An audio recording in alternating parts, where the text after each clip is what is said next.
오랜만에 제가 한 달 안식월을 이번에는 제주도를 다녀왔습니다. 이번에는 좀 조용하게 그냥 보내려고 그쪽으로 갔습니다. 특별히 이제 거기 가서 여러분들이 잘 아시는 이제 이정석, 최영인, 영진 이제 선교사님 또 한 두 번 만났어요. 그 이야기도 나누고 그 교회 같이 가기도 하고 또 이제 예담 신학교 여러분 아시죠? 이보필 선교사님 부부도 이제 만났습니다. 근데 여러 가지 이제 이보필 선교사님은 중국에 25년 동안 예담 신학교를 운영했습니다. 우리 성도들이 많이 다녀왔죠. 몇 년 전에 이제 거기다가 교회당을 짓고 거기 이제 중국 학생들을 데리고 와가지고 거기서 이제 훈련을 시켰어요. 그러다 코로나로 이제 한 3년 정도 쉬어서 다시 이제 시작하게 되는데 그 목사님이 이제 이런 이야기를 하시는 것입니다. 25년을 중국에 있다가 한국에 와서 보니까 윤리 도덕이 무너진다는 게 너무 마음이 아프다. 왜 대한민국이 이렇게 됐을까? 거기에 대한 이야기를 하는데 그 중에 한 이야기가 뭐냐 하면 많은 사람들이 보니까 부모를 섬기고 부모를 이제 돕는 이런 것들이 강아지 아끼고 관리하는 것보다 더 못하다는 걸 느꼈다는 거예요. 뭐 쉽게 말하면은 부모에 대한 어떤 존경심, 뭐 오늘 말하면 효도, 공경보다 강아지를 더 아끼고 섬기더라는 거죠. 그 이제 한 예가 될 것입니다. 도대체 이해가 안 된다. 선교사님 나이 거의 80 가까이 되신 분이에요. 그런데 그 목사님 댁에 강아지 2마리 키워요. 이런 현상은 이제 한 예라고 볼 수가 있습니다. 여러분 한번 생각해 보세요. 나를 낳았어요. 부모님이 길렀어요. 오늘 여기까지 보살펴 주었어요. 여러분 그 부모님의 은혜를 모른다. 왜 모르겠어요? 알죠 다. 마음은 없단 말이에요. 부모에 대한 그 은혜를 모른단 말이에요. 그러면 여러분 우리 인간이라고 하는 기본적인 인격은 무너지는 겁니다. 이거는 여러분 당연한 거예요.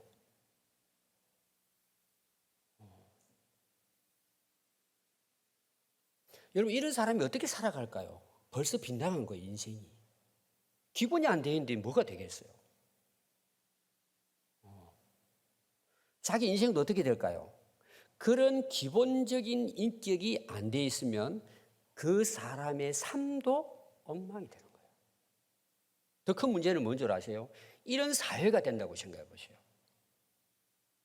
이런 사람들이 사회를 망가뜨리는 거예요. 이거는 신앙생활하고도 연결이 됩니다. 하나님 섬기기 어려워요. 여러분 건강한 그리스도인의 삶, 성숙한 그리스도인의 삶은 어떤 삶일까요? 하나님 은혜를 아는 거예요. 물론 다 알아요. 여러분이 이 은혜를 모르면 진짜 그리스도인 삶을 살아가기 어려운 거예요, 여러분. 그 기초, 바닥이 안 돼 있으면 그냥 종교 생활이 되는 거예요. 여러분 이거는 저에게도 해당이 돼요. 제가 목사잖아요. 목회 안 됩니다, 여러분.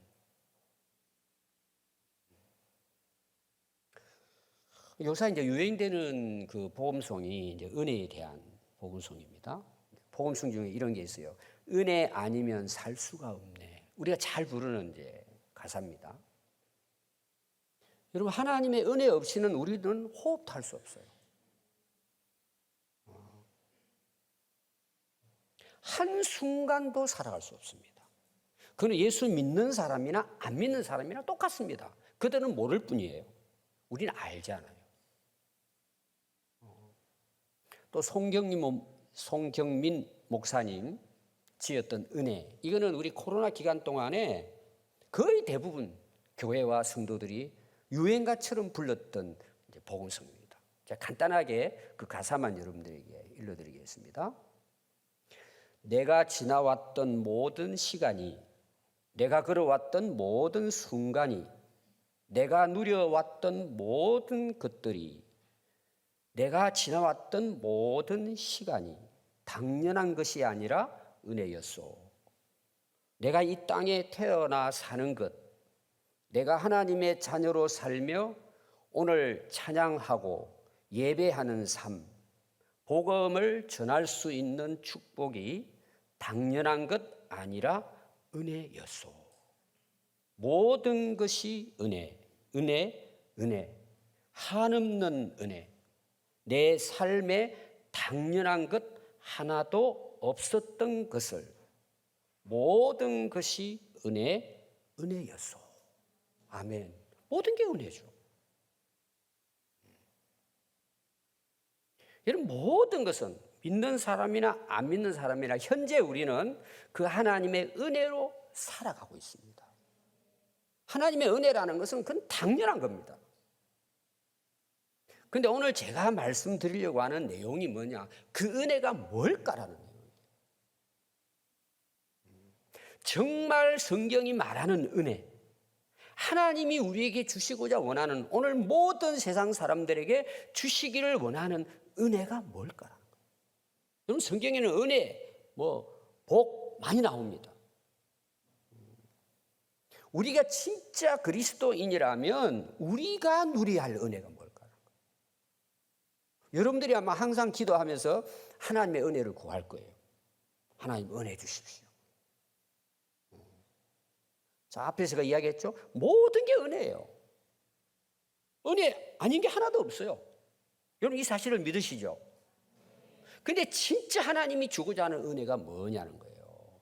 여러분, 실제로 성경은 그걸 말하고 있어요.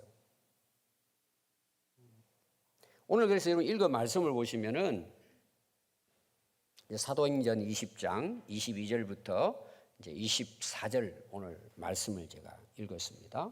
보라, 이제 나는 성령에 매여 예루살렘으로 가는데 거기서 무슨 일을 당할는지 알지 못하노라. 오직 성령이 각 성에서 내게 전하여 결박과 환난이 나를 기다린다 하시나 내가 달려갈 길과 주 예수께 받은 사명 곧 하나님의 은혜의 복음을 증언하는 일을 마치려 하면은 나의 생명조차 조금도 귀한 것으로 여기지 아니하노라. 이 바울의 고백이에요. 자, 사도행전 20장은 제가 얼마 전에 새벽기도 때 이제 강의한 내용이죠. 여러분, 사도행전 20장의 내용이 뭐냐 하면 이제 사도 바울이 예수님을 만나고 안디옥 교회로부터 또 성령의 인도하심을 따라 전도 여행을 시작합니다. 소아시아로부터 해서 이제 유럽까지, 나중에는 로마 감옥에서까지 복음을 전하고 순교하게 됩니다. 그럼 이 3차 전도 여행을 마치고 예루살렘으로 돌아가려고 하는 거예요. 20장 내용이 그런 내용입니다. 근데 이 바울이 정말 애쓰고 아끼고 사랑했던 교회 중에 하나가 에베소 교회예요. 그래서 유럽에서 배를 타고 예루살렘으로 지금 가려고 하는데 에베소 교회가 항상 이제 마음에 걸리는 거예요. 지금 예루살렘에 빨리 가야 될 상황이에요. 절기를 지키기 위해서. 또 바울이 가지고 있는 선교 헌금도 있어요. 빨리 가야 돼요. 근데 여러분, 우리처럼 비행기 타고 지금 좋은 차를 타고 그런 게 없잖아요. 그 조그마한 배를 타고 가니까 한 달, 두 달 그 바람 불면은 가다가 침몰될 수도 있어요. 그런데 이 바울의 마음은 에베소 교회를 가고 싶은 거예요. 근데 시간이 안 되는 거예요. 그래서 어디를 배를 타고 가느냐 하면 밀레도라고 하는 항구 도시에 도착을 합니다. 그 중간 이제 지점으로 본 거죠. 거기서 이제 예루살렘이 꽤 길어요. 그럼 에베소 교회는 밀레도 항구 바로 위에 있습니다. 위쪽. 여러분들이 지도 보면 얼마 그 거리가 아니에요. 밀레도에서 쉬었다가 이제 예루살렘으로 가려고 하는 거예요. 그래서 그 에베소의 지도자들을 불러드립니다. 미리 내가 밀라도에 도착해서 마지막 당신들하고 만나보고 싶다. 그걸 이제 고별 설교라 그래요. 그때 그게 20장에 나오는 내용이고 오늘 내용은 그 중간에 대한 내용을 제가 여러분들에게 읽어 드린 것입니다. 그럼 내용이 뭘까요? 내가 3년 동안 너희들에게 복음을 전했다. 정말 내가 아낌없이 숨기지 않고 있는 그대로 내가 너희들에게 전했다. 너희들이 이 복음을 굳게 잡고 살아라. 이 당부하는 거예요. 왜냐하면 그때 당시는 뭐 오늘처럼 뭐 교역자들, 목회자들이 뭐 신학대학을 나와가지고 능력이 있어가지고 목회할 때가 아니에요. 2000년 전 이야기잖아요. 그냥 은혜 받고 성경 가지고 있으니까 이 거짓 교사들이 와가지고 특히 율법주의자들이에요. 들어와가지고 교회를 쑥대밭을 만드는 거예요. 너희들 절대 흔들지 말고 내가 너희들에게 전한 게 이게 복음이다. 그대로 너희들 지키고 살아라. 이게 당부하는 내용이 20장 내용이에요. 근데 오늘 여러분들이 이제 그 내용 읽은 내용을 보면 거기 22절에 나는 성령에 매여, 이 매인다는 게 이런 굉장히 중요한 단어예요. 묵힌다는 뜻이에요. 그래서 영어로 타이입니다. 타이, 넥타이예요. 넥타이. 넥타이 어디다 묶었어요? 목을 묶는 거잖아요. 오늘 말하면 강아지 목 뭐죠? 그 목에 걸고 다니는 거, 네. 그 목줄 해가지고 끌고 다니잖아요. 나는 성령에 그렇게 타이 묵혔다는 거예요. 이 바울은 선교사로 안디옥에 출발할 때부터 그 이름 잘 보면은 성령의 파송을 받습니다. 사람들이 기도해주고 하지만 그때부터 그는 목줄에 매여가지고 끌려다니는 거예요. 좋은 의미로 이야기하는 거예요, 제가. 그래서 예루살렘으로 가면 예루살렘에 지금 유대인들이 전에도 몇 번 죽을 고비를 하고 넘기고 지금 복음을 전하는데 이제 3차 전도여행 마치고 가는데 그 예루살렘 교회가 어떤 교회, 그 예루살렘 지역이 어떤 지역인지 알고 있잖아요. 유대인들이 득실 거리고 바울 죽이려고 했던 사람이에요. 그걸 앞에 놓고 있는 거예요, 지금 바울. 근데 누구에게 매였다고요? 성령에 매인 거예요. 여러분, 사람들은 다 매여 사는 거예요. 끌려다닌단 말이에요. 어디에 매여 사느냐가 굉장히 중요해요, 여러분. 근데 대부분 여러분 어디에 매여 있죠? 말하기 좀 부담스럽습니까? 어떤 사람은 술에 매여 있는 사람이 있습니다. 무섭습니다, 여러분. 어떤 사람은 마약, 지금 마약 우리나라도 지금 심각해요. 대부분 사람들은 어디 매여 있는 줄 아세요? 돈에 매여 삽니다. 돈이면 그냥 뭐 이거는 우리나라뿐만 아닙니다. 모든 세계 사람이에요. 더 심하고 약하고 차이뿐이에요. 다 매여가요. 또 뭐예요? 자기 명예. 어떻게 보면 자기가 자기에게 매여 사는 거예요. 실제로는 그게 영적으로 말하면 뭘까요? 성령에 매여 사느냐, 사단의 악한 영에 매여 사느냐, 두 종류밖에 없어요. 바울은 성령에 매여 살아요. 전에는 어떤 사람이었을까요? 율법에 매였거든요. 성령에 매여 끌려다닌단 말이에요, 자기는. 그래서 어디로 가요? 예루살렘 가면 안 돼요. 예수님도 예루살렘 올라가셔서 십자가 못 박히셨거든요. 그래서 거기 보면은 내가 거리로 올라가는데 거기서 무슨 일을 당할지 나는 모른다는 거예요. 이 모른다는 의미는 전혀 모른다는 뜻이 아니고 내가 앞날이 보장이 안 돼 있다는 내용이에요. 바울은 이제 그걸 각오한 거죠. 그래서 이렇게 23절을 말씀합니다. 오직 성령이 각 성에서 내게 증언하여 결박과 환난이 나를 기다린다고 말씀해 주셨다는 거예요. 미리 이제 알려주신 거죠. 너 정신 차려야 된다. 각오해라. 너 각오해. 성령께서. 오직 성령께서 알려주셨다는 거예요. 그럼 여러분, 우리가 예를 들어 기도 응답을 받았어요. 내가 가야 될 사명인데 기도한다고 자꾸 막는 거예요, 마음에. 그럼 가야 돼요, 말아야 돼요? 여러분, 이런 고민이 있어요. 한 예를 들면 그런 것들이 참 많습니다. 가면은 붙잡혀요. 여기 나오잖아요. 결박, 감옥 간다는 뜻이에요. 환난, 죽음을 이야기하는 거예요. 이거 기다린다는 거예요. 누가 가르쳐 주셨다고요? 하나님의 성령께서 너 각오하라는 거예요. 그럼 여러분 같으면 어떨 것 같아요? 나 죽어도 여기서 죽지 예루살렘 안 간다. 왜 가? 나 감옥 가고 죽는데. 그럼 바울은 어떻게 할까요? 그게 이제 오늘 24절입니다. 내가 달려갈 길과 주 예수께 받은 사명 곧 하나님의 은혜의 복음을 증언하는 일을 마치려 하면은 나의 생명조차 조금도 귀한 것으로 여기지 아니하노라. 이 유명한 말씀이 여기에서 나온 거예요. 그럼 갔다는 거예요, 안 갔다는 거예요? 간단 말이에요. 그때부터 이제 바울이 붙들려 가지고 계속해서 재판을 받게 됩니다. 그리고 나중에 로마 감옥에 갇히는 것으로 바울의 생애가 끝나요. 순교하는 것으로.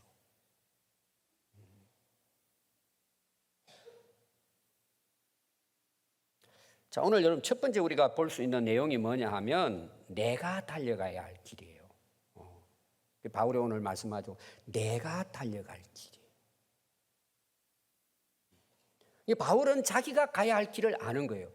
그건 자기 스스로 깨달아 가는 걸까요? 성령의 인도하는 길일까요? 성령이 인도하시는 길이에요.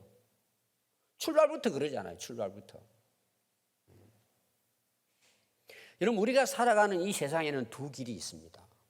예수님이 하신 말씀이죠. 마태복음 7장 13절에 보면 좁은 문으로 들어가라. 멸망으로 인도하는 문은 크고 그 길이 넓어 그리로 들어가는 자가 많고 생명으로 인도하는 문은 좁고 길이 협착하여 찾는 자가 적음이라. 그럼 이 길을 누가 가요? 앞에 제가 설명했습니다. 누가 이 길을 가요? 망하는 길인데, 내가 죽는 길인데, 감옥 가는 길인데. 그럼 누가 이 길을 가요? 정신이 제대로 갖춘 사람은 이 길 안 가요. 좀 생각 있는 사람은 이 길 안 갑니다. 가는 사람은 어떤 사람이에요? 좀 모자라는 사람이에요. 그럼 여러분 바울은 모자란 사람일까요? 그 당시 최고의 학자예요. 율법에 능톡한 율법주의자였어요. 그리고 그냥 그렇게 가르치는 것만 아니라 자기는 험없이 살았던 사람이에요. 바울은 그런 인물이에요. 바보가 아니에요, 여러분. 근데 그 길을 갔어요. 왜 그 길을 갔을까요? 예수님이 가신 길이에요. 그 좁은 길이라는 것은 여러분 주님 가신 길이에요. 바울은 그 길을 간 거예요. 모자라서 간 게 아니에요. 바보라서 간 게 아니에요. 멍청해서 성경을 잘 모르니까 간 게 아니에요. 그 길이 주님이 가신 길이기 때문이에요. 근데 그 길의 결론이 뭐예요? 생명길이에요. 자기 사는 길이에요. 그래서 요한복음 14장 6절에 보면 예수께서 이르시되 내가 곧 길이요 진리요 생명이니 나로 말미암지 않고는 아버지께로 올 자가 없느니라. 여러분 예수님의 길이 생명의 길이에요. 너무 잘 아니까 아멘도 안 하시죠. 다 알아요. 다 알아요. 교회 어느 정도 다니면 다 알아요. 여러분 예수님이 진리예요. 예수님이 생명이에요. 하나님께 갈 수 있는, 오늘 말하면 쉽게 말하면 천국 갈 수 있는 것은 예수님 따라가는 길이에요. 믿고 간다 이 말이에요. 바울은 그걸 알았던 거죠. 지금도 여러분 세상은 두 길이에요. 여러분 바울이 바보라서 그 넓은 길을 몰라가지고 좁은 길을 갔을까요? 그 길이 예수님의 길이기 때문에 간 거예요. 그럼 더 말하면 끝을 본 거예요. 여러분 모든 일의 지혜가 그래요. 끝을 볼 수 있어야 돼요. 마지막을 볼 수 있어야 돼요. 여러분 이제 죽음이 다가오잖아요. 언제 올지 모르지만 여러분 그걸 보는 사람이 오늘을 지혜롭게 사는 거예요. 그래서 우리가 죽음을 생각해라 이런 이야기 많이 하잖아요. 왜 후회할 것을 망할 것을 모르고 가냐 말이에요. 근데 바울은 아는 거예요. 예수님이 길이세요. 근데 예수님이 이제 제자들 불렀잖아요. 예수님과 3년 반 동안 같이 다닙니다. 근데 제자들은 그 몸으로는 예수님과 함께 있어요. 근데 마음은 어디 가 있죠? 딴 데 가 있어요. 누가 높은 자리에 앉을 것이냐? 좌우편에 앉을 것이냐?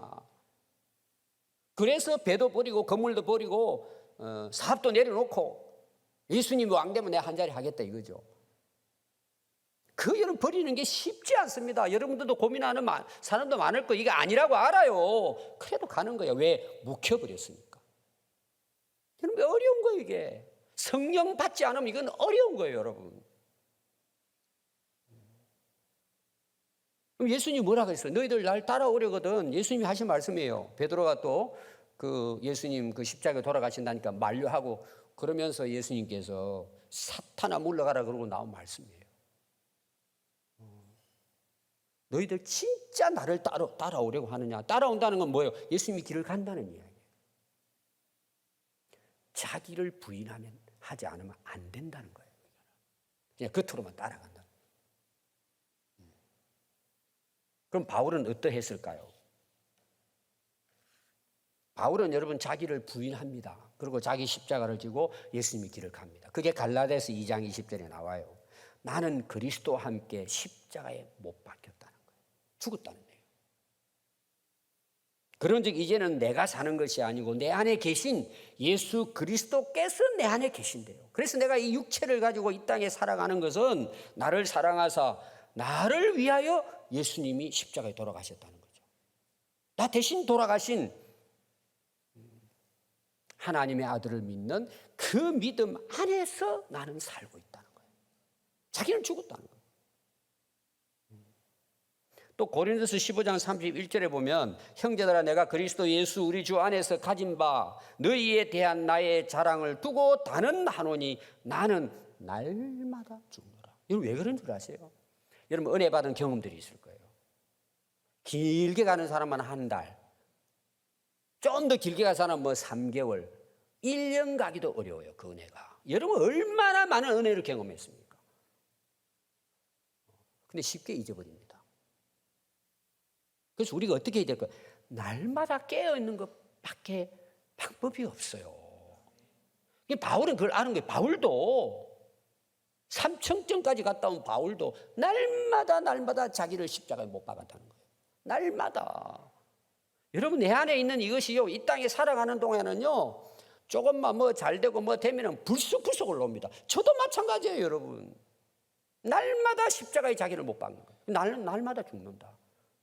인생이 살기 힘드니까 그런 의미가 아닙니다. 이거는 영적인 차원에서 내가 계속 올라가 내가.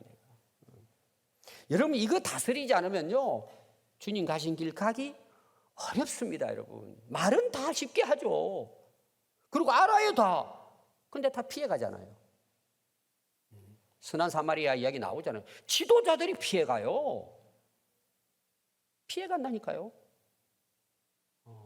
제가 이제 바울에 대한 이야기를 했잖아요. 사람들이 볼 때는 멍청하죠. 그 좋은 자리.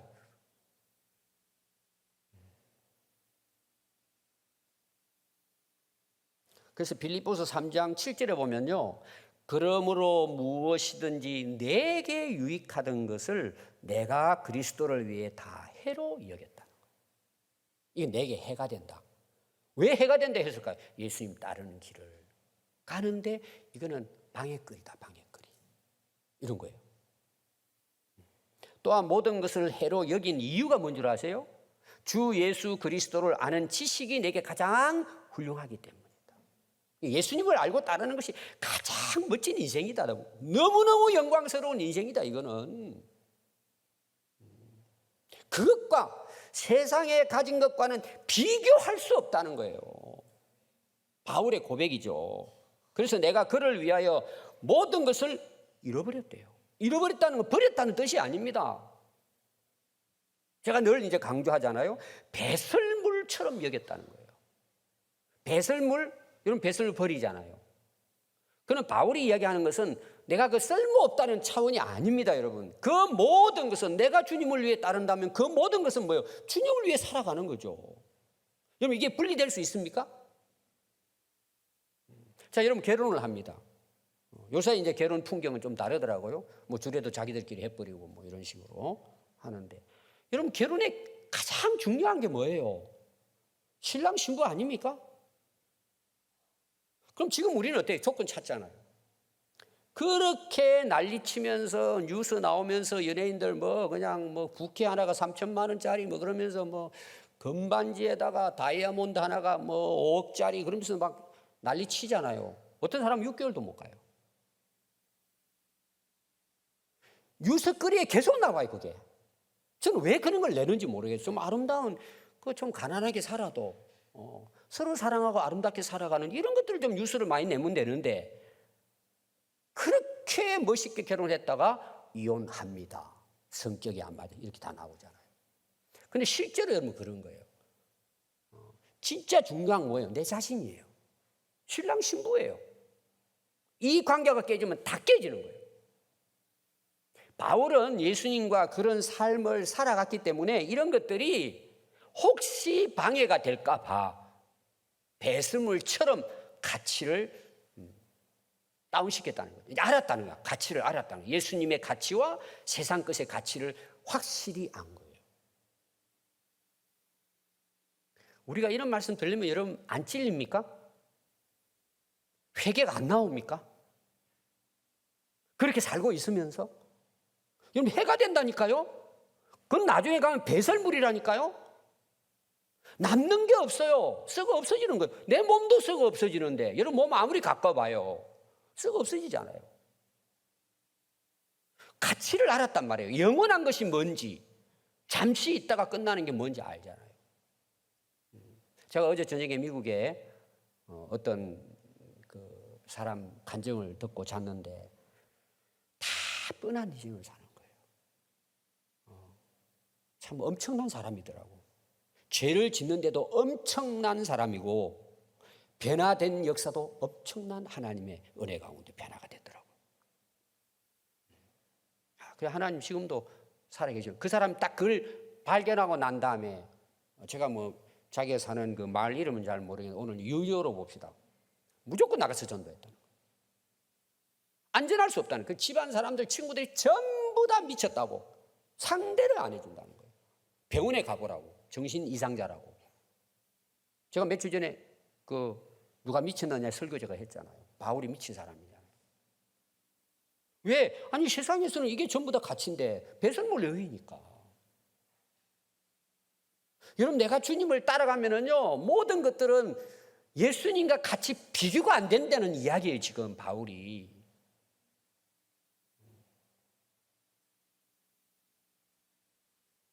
그래서 제가 은혜에 대한 이야기를 여러분들에게 전하면서 여러분 은혜가 뭐냐는 거예요. 이거 아는 거예요. 여러분 사람들 다 압니다. 교회 어느 정도 다니면요 어느 정도 다 압니다. 길을 알아요. 이리 가야 된다는 거 다 압니다. 또 은혜 받은 경험도 있어요. 여러분 세례도 받았잖아요. 눈물도 흘리고 또 직분도 받고. 우리 교회는 또 제자 훈련 기르면 한 4년 가까이 해야 됩니다. 지금도 계속하는 분들이 있어요. 여러분 다 알고 있습니다. 그 길을. 근데 문제가 뭐죠? 내가 지금 그 길을 가고 있느냐는 게 중요하잖아요. 근데 우리는 항상 생각이 뭔지 아세요? 나중에야. 예수님 알아요. 아시죠? 지금은 제가 좀 젊었고 하는 일도 많고 잘 되니까. 여러분 감정 들어보세요. 100% 이게 무너집니다. 그리고 예수님을 만나고 그 길을 가는 감정이 사실은 그거예요. 돌아보면 뭐예요? 너무 헛된 거야. 내가 왜 그렇게 살았을까? 여러분 모르십니까? 우리가 예수님 믿고 어떻게 살아야 되는지 그렇게 설교 많이 듣고 성경 읽고 기도하는데 모르겠습니까? 여러분? 여러분 문제는 뭐예요? 그 길을 아직은 안 가는 거예요.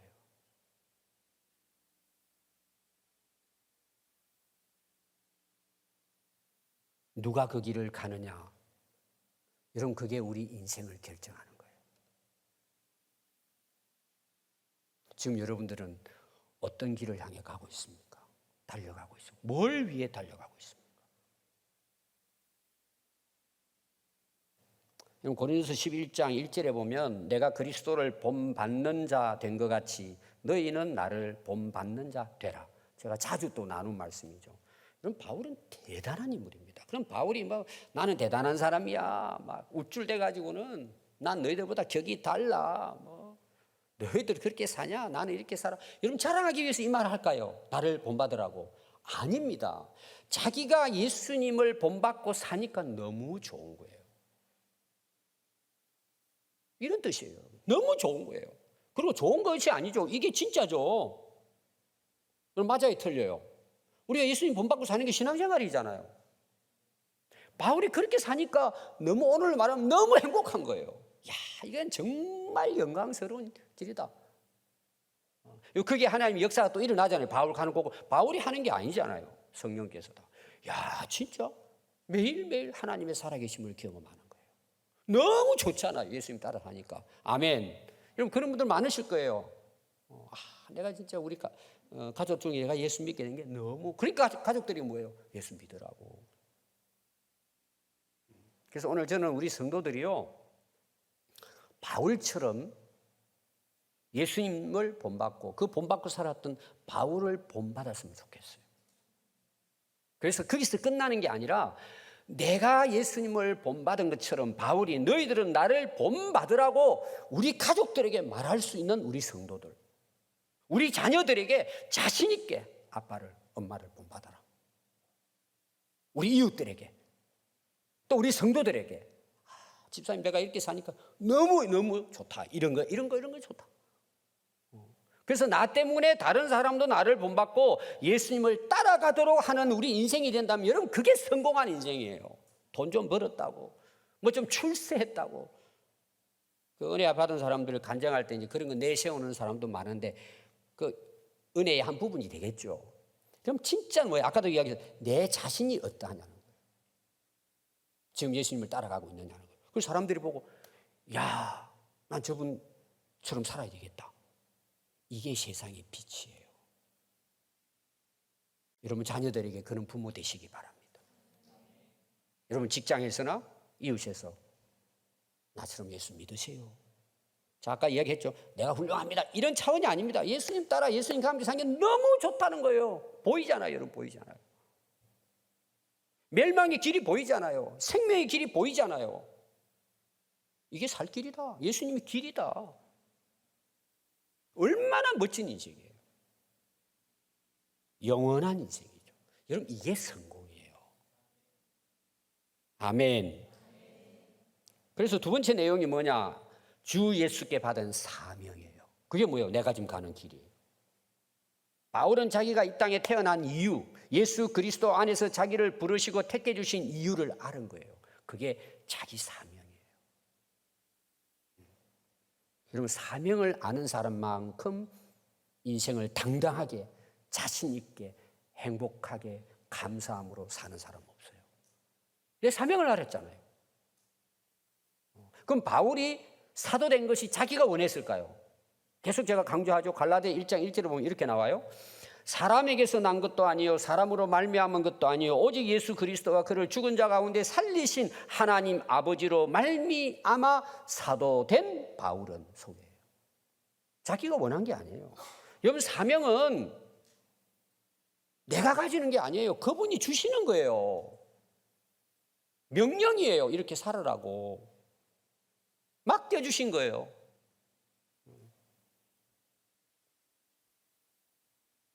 오늘 교회 안에서 많은 일꾼들이 있죠. 여러분, 자기가 좋아서 하는 사람이 그것도 나쁘지는 않아요. 근데 사명으로 하는 사람이 있어요. 이거는 목회자도 똑같아요. 겉으로 봤을 땐 다 열심히 하는 것 같아요. 근데 사명을 가지고 하는 사람은 달라요. 자기가 행복해요. 이게 자기 사명이니까, 자기 삶이니까. 여러분, 바울은 사도될 자격이 없는 사람이에요. 세상적으로는 똑똑해질지 몰라도 괴수였어요.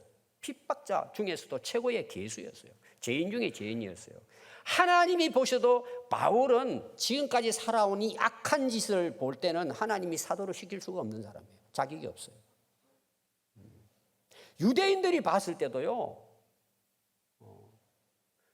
사도가 예수님 만나고 이렇게 변화가 됐잖아요. 유대인들이 그 바울이 예수 믿는 사람 죽이고 앞잡이가 돼가지고 이렇게 난리치는 걸 보면 저 사람 진짜 왜 저렇게 악하냐. 유대인들이 봐도 그럴 정도예요. 열심을 보니까. 그럼 예수 믿는 사람이 어떻겠을까요? 악질 중에 악질이에요, 바울은. 근데 그가 사도가 된 이유는 뭐예요? 자기가 해서 아니에요. 그런 자를 하나님이 불러서 쓰셨기 때문에 그런 그 사명을 너무나 감사하고 기뻐하고 영광스럽게 생각하고 거기에다가 생명을 거는 거예요. 여러분, 사명은 생명을 거는 거예요. 그 말은 뭐냐 하면 죽어야 된다 이게 아니고 살아야 할 이유가 그거예요. 있는 거죠. 그래서 여러분 사도행전 9장 15절에 보면은 주께서 이르시되, 이제 예수님 만나고 난 다음에 바로 나온 말씀이에요. 이 사람은 내 이름을 이방인들과 임금들과 이스라엘 자손들에게 전하기 위하여 택한 나의 그릇이라. 그가 내 이름을 위하여 얼마나 고난을 받아야 할 것을 내가 그에게 보이리라. 고난의 길이 앞에 나왔죠. 근데 내가 너를 택한 이방인들에게 복음을 전하기 위한 나의 그릇이다. 이 도구라는 도구. 여러분들은 사명을 알고 계십니까? 어느 정도 우리가 교회 생활하면은 하나님이 주신 사명이 뭔 줄 알아요. 땅끝까지 내 증인이 되라. 여러분, 사명 감당하기가 쉽지 않아요. 앞이 꽉 막히잖아요. 세상은 전혀 다르니까. 근데 바울은 그것을 간 거예요. 많은 분들이 인생이 뭔가 고민을 합니다. 그건 우리 예수 믿는 사람들도 그래요. 상담을 해보면은 거의 제가 봤을 때는요, 10명에 9명은요, 내가 왜 살아야 되는지를 몰라요. 그러니까 지엽적인 것에 빠져가지고는 헤매다가, 아이고, 못 살겠다. 그리고 세상 지금 보세요. 자살하잖아요. 왜 자살할까요? 사명을 모르는 거예요. 그냥 태어났다가 뭐 살다 그냥 죽는 것 정도로 생각하는 거예요. 여러분들의 사명은 뭘까요? 물론 크고 작은 사명들이 있습니다. 일시적으로 하나님이 우리를 이 땅에 보내시고 그리스도 안에 우리를 택하여 하나님이 우리를 통해 하고자 하시는 내게 맡겨준 사명이 뭐냐 말이에요. 그게 인생이에요. 그래서 우리가 하나님으로부터 받은 사명을 깨닫게 되면요, 인생이 뭐냐, 그건 헛된 고민 안 합니다. 여러분, 고민할 필요도 없습니다. 저는 고등학교 때 예수님 만나고 그랬어요. 지금까지 인생이 뭐냐 고민해 본 적이 한 번도 없어요. 고민할 필요가 없기 때문이에요. 답을 얻었기 때문에. 근데 많은 사람들이 인생이 뭐냐, 내가 왜 살아야 되냐고. 인생의 고민이 끝납니다. 하나님의 부르신 사명을 깨달으면 혼란하지 않습니다. 어떤 환경에서도 당당하게, 정말 자신 있게, 사람들이 봤을 때는 저 사람 가진 게 많이 있나, 높은 자리에 있나, 그렇게 생각할지 모르지만은 그거하고는 비교가 안 돼요. 우리는 왕처럼 사는 거예요. 내 사명으로 살잖아요. 그러니까 내 환경적으로 내 위치가 어떻고 배운 게 어떻고 가진 게 어떻고, 여러분 그런데 흔들리지 않습니다. 멋있어요. 여러분, 사명을 가지고 살아가는 사람들은, 세상 사람들은 모르죠. 여러분, 교회 다니는 사람들은 몰라요. 교회 다니는 사람들은 몰라요. 사명을 가지고 사는 사람은 모릅니다. 왜 사는지. 그것 때문에 우리는 사는 거예요. 그걸 하면 복을 받는다, 문제 해결해 준다, 전부 다 가짜 복음이에요. 가짜 복음. 제가 은혜라는 걸 이야기하는 것 중에 바로 핵심이 이런 부분이에요. 은혜가 뭐냐는 거예요, 여러분. 여러분, 그런 데서 오면 안 돼요. 그래서 세 번째가 뭐예요? 하나님의 은혜의 복음. 자기 사명을 알고 그 길을 달려갔던 이유는 딱 하나예요. 하나님의 은혜 때문이에요. 복음 때문이에요. 오늘 여러분들이요, 뭘 하면은 복을 받는다, 응답 받는다, 그럴 수도 있어요. 우리가 왜 사명을 위해 살죠? 하나님의 은혜 때문입니다. 그 하나밖에 없어요, 여러분.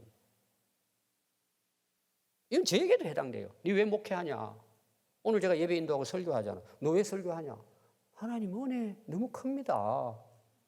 그거 증거하는 거 아니겠어요? 뭔 엉뚱하고 헛소리 하고 있어요, 강단에서. 이번에 저 목회자들 많이 만났어요. 거기 후배들도 있고 우리 선결교단도 있고 또 다른 교단에 신학교를 하는 분도 중국에, 제주도에서. 저는 늘 하는 이야기예요. 목회자는 진정성을 가져야 된다. 진실해야 된다. 그 말이 뭐냐? 진실하게 산다. 이런 차원도 중요하지만 복음에 진실해야죠.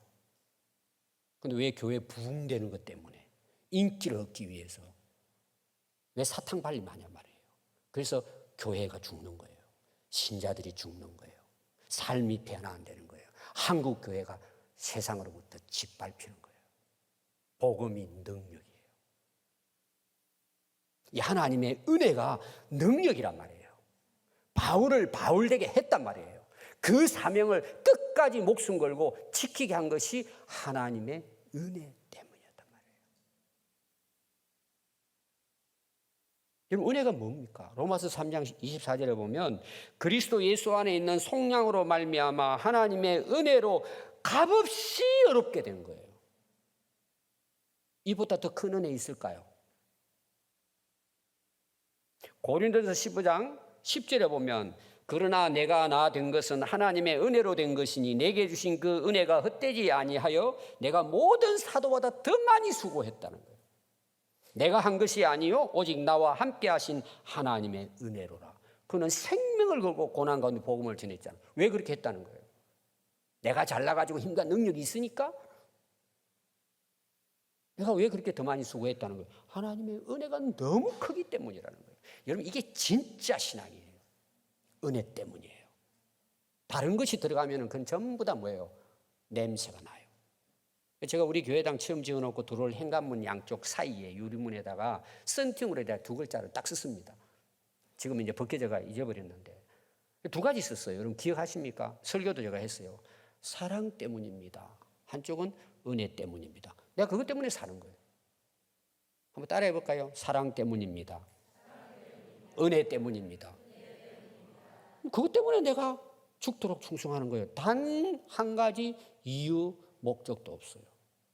근데 오늘 뭘 가르치죠? 그렇게 하면 복 받는데 무슨 복입니까, 여러분?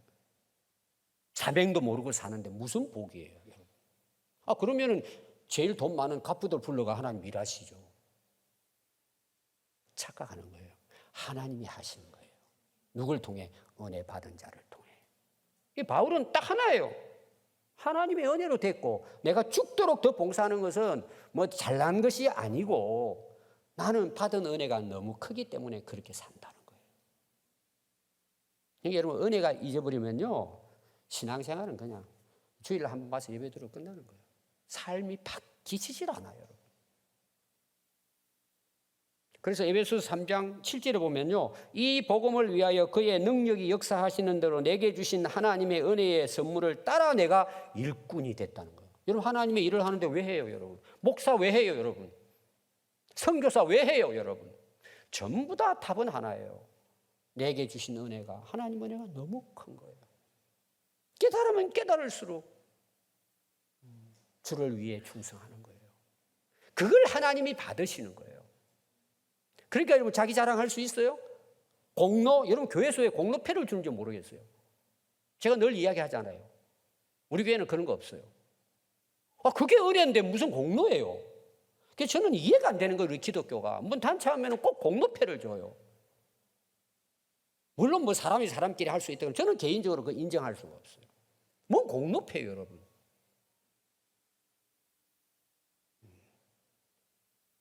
그래서 로마서 1장 16절을 보면요, 내가 복음을 부끄러워하지 아니하노니 이 복음은 모든 믿는 자에게 구원을 주시는 하나님의 능력이에요. 이게 복음이에요. 나를 구원하셨다니까, 이 은혜가. 그래서 고린도서 6장 1절을 보면요, 우리가 하나님과 함께 일하는 자로서 너희를 권하노니 하나님의 은혜를 헛되이 받지 말라는 거예요. 헛된 은혜에서 오면 안 됩니다, 여러분. 근데 내가 그렇게 살아가니까 뭐예요? 하나님의 은혜를 공급해 주시는 거예요. 원하지도 않았는데. 제가 그래서 그걸 뭐라 그랬죠? 보너스라고 제가 표현을 했습니다. 원하지 않는데 하나님 주시는 거예요. 그게 우리 간증거리가 얼마나 많아요. 그래서 은혜 위에 은혜인 거예요. 오늘 많은 사람들이 은혜를 너무 가소평가합니다. 그것도 은혜이겠지만 너무나 현세적인 겁니다. 세속적인 가치로 이 하나님의 정말 표현할 수 없는 하나님의 놀라운 은혜를 가소평가, 절하해버린 거예요. 그러니까 타락하죠. 교회가 무너지죠. 왜? 하나님의 은혜가 떠나버리니까. 자기들끼리 은혜라고 지지고 볶고 사는 거죠. 여러분, 은혜를 세 가지로 제가 요약을 하면 이겁니다. 첫째는 죄사함이에요. 십자가로 주신 은혜예요. 나는 죄인인데 의인으로 하나님이 불러주시는 거예요. 진의예요. 용서해 주시는 거예요. 여러분, 이 죄 용서 받았다. 십자가로. 여러분, 이거는요, 이거 하나만으로 우리는 목숨 걸어도 돼요. 이 은혜를 알면. 저는 우리 성도들이 이 은혜가 가장 큰 은혜고 영원하다는 것, 이 은혜 때문에 살 수 있기 바랍니다. 그럼 두 번째가 뭐예요? 은혜를 받았으면, 제사함 받았어요. 두 번째는 회복이에요. 하나님과 원수되었던 우리의 관계가 하나님의 자녀의 관계로 회복된 거예요. 원래 하나님이 창조한 목적대로 우리를 회복해서 하나님의 영광을 드러내게 하시는 거예요. 하나님의 찬송이 되게 하시는 거예요. 그게 여러분 에베소 1장에 나오잖아요. 그러니까 하나님 자녀의 권세를 누립니다. 어디까지? 하나님 나라를 상속받는 자리까지 우리는 그 권세를 누리는 거예요. 회복됐기 때문에. 세 번째가 뭘까요? 회복으로 끝날까요? 교제할 수 있다는 것입니다. 이제 하나님과 뭐예요? 친분이 됐잖아요. 아들과 아버지의 관계로. 하나님과 친교, 동행, 하나님과 연합, 하나님 나라 백성으로 하나님과 영원히 사는 은혜예요. 그래서 계시록 21장 3절에 보면 하나님 앞에 섰을 때 하나님 나라에 대한 이야기가 함께 하나님과 함께 영원히 애통하는 것이나 고통하는 것이나 사망이 아픈 것이 없는 그 곳에 영원히 하나님이 백성으로 하나님과 친히 함께 살아간다 그랬어요. 여러분, 이 은혜를 우리가 갚을 길이 있습니까? 여러분들은 무슨 은혜를 구하십니까? 십자가를 통한 이 대속의 은혜 외에 은혜가 있습니까? 성경에. 그래서 바울은 뭐죠? 이 복음을 전하는 일을 그는 감당했다는 거예요. 그게 이제 사명이죠. 하나님의 복음을 위해 자기는 택정함을 입었다는 거예요. 그래서 이 복음을 전하는 건 부득불 내가 할 일이라. 이 부득불이라는 말을 이해를 잘 하셔야 됩니다. 이는 강제성을 띠는 거예요. 원래 그 의미의 뜻은 강제, 강요, 압박, 필연적으로 이런 뜻이에요. 안 하면 안 되는 거예요. 은혜가 그렇게 우리를 끌고 간단 말이에요. 그렇게 된다는 내용이에요. 은혜를 받으면 되게 된다는 그거는. 우리 노력으로 되는 게 아니에요. 여러분, 우리의 의지와 노력은 결단은요, 며칠 지나면 다 헛수고로 돌아가요. 근데 은혜에 붙들리면은요, 은혜가 나를 끌고 가버린다니까요. 거기 묵혀버린다니까요.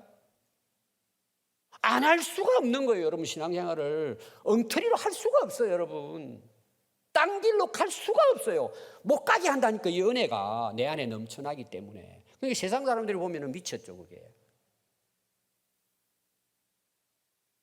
그래서 사도 바울의 마지막 이제 사도행전 28장 30절이 바울이 이제 마지막 로마 감옥에 갇혀가지고 이제 순교하는 마지막 구절이 이렇게 나옵니다.